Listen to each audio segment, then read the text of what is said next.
No, medtem ko Iztok preganja hostese, imam jaz bolj pomembno delo. Opel na ulicah Pariza predstavlja svoj edini avto, pri katerem se ime ne konča na A.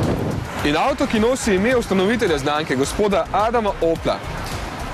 Adam se ne ozira v preteklost, samo v prihodnost in naj bo tako jasno, gre za nišni imidž avtomobil.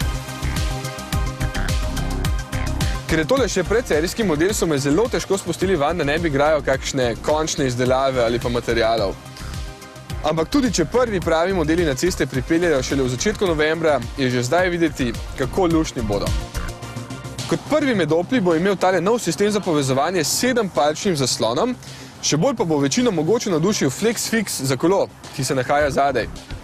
Tudi takrat, ko bo tudi Adam prevelik, boste lahko še vedno s svojim kolesom odšli naprej. Lahko vam zaupam tudi nemško ceno, 11.500 €, ko bo pri nas, pa bo seveda še malenkost cenejši in to bo v začetku prihodnjega leta.